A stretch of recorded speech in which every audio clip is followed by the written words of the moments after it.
बुद्ध ने बताया संसार में मनुष्य की खानी में जन्म लेने से मनुष्य नहीं बनता। इस धरती के ऊपर 84 लाख खानियों में जीवधारियों ने जन्म लिया और सब मैथुन करते हैं, सब बच्चे पैदा करते हैं, सब जीवधारी अपने अंडे बच्चे से सब तैयार करते हैं। मनुष्य थोड़े करता, ये सब करते हैं। इसलिए संसार में भगवान बुद्ध ने बताया संसार में मनुष्य बनने के 5 मापदंड हैं। 5 कारणों से मनुष्य बनता है, खाली मनुष्य की खानी में जन्म लेने से मनुष्य नहीं बनता। पहला मापदंड उन्होंने बताया कि प्राणातिपाता, भी जो सब कह चुके हैं, प्राणातिपाता वेद मणि शिक्षा पतन समाध्यामी, कभी भी भूल करके अपने हाथों से दूसरे जीवधारी की हत्या ना करो। कोई भी जीवधारी है, सब जीवित रहना चाहता है, मृत्यु सबको अपनी लगती है मरने से। जैसे हम भयभीत होते हैं, ऐसे सब जीवधारी मरने से भयभीत होते हैं। छोटा मोटा ये कीड़ा रेंगता जाता, उठा के लकड़ी लगा दो, तिनमिनाएगा, मेरे को मत मारो। हम जिंदा रहना चाहते हैं। इसीलिए बड़े बड़े महान पुरुषों ने कहा है कि जियो और जीने दो, स्वयं जियो और दूसरे को भी जीने दो, ये धर्म होता है। तो प्राणी हत्या किसी की ना करो।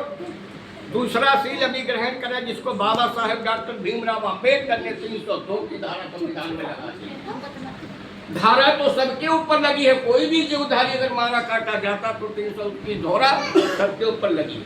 इसको केवल आदित्य योगी आदित्यनाथ ने इस धारा को लगाया था जब मुख्यमंत्री बना था कि संसार में कोई भी प्राणी हत्या नहीं कर सकता, तो बाजार में मछली तो कोई नहीं बेच सकता था। यह धारा केवल 8 दिन चली। पूरे देश में उथल पुथल हो गया, खाने पीने वालों ने उथल पुथल कर दिया, तो उसने धारा खोल दी, केवल मनुष्य के ऊपर रह गई, बाकी सब धारा खोल। दूसरा शील अभिग्रहण किया है, आदिन्य दाना बेर मणि शिक्षा पदम समाध्यामी, बगैर दी हुई वस्तु किसी के ग्रहण ना करो, अर्थात चोरी ना करो या पराई चीज के किसी जबरदस्ती अपने ऊपर दबाव ना।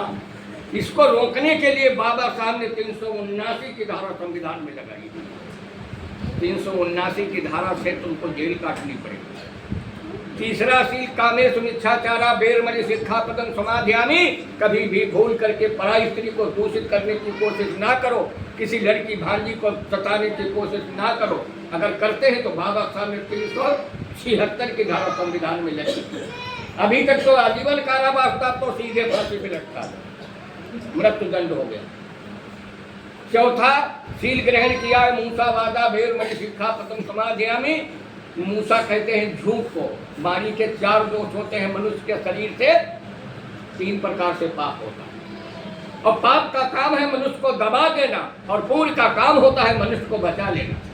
एक दूसरे के पूरक हैं। अगर पाप ना हो तो पुण्य की भी कदर नहीं, पुण्य ना हो तो पाप की कदर नहीं, स्त्री ना हो तो पुरुष की कदर नहीं, रात ना हो तो दिन की कदर नहीं, जाड़ा ना हो तो गर्मी की कदर नहीं। एक दूसरे के पूरक है, लेकिन काम इनके अलग अलग है। पूरक तो है, काम इनके अलग अलग है। पाप जब ज्यादा बढ़ जाएगा तब तुमको दबा देगा, दबाने की कोशिश करेगा, कहीं लड़ाई में भेज देगा, झगड़े में भेज देगा, अदालत में भेज देगा, बीमारी में भेज देगा, तुमको पनपने नहीं देगा, ज्यादा बढ़ जाएगा। इसका औजार है पाप को घटाने।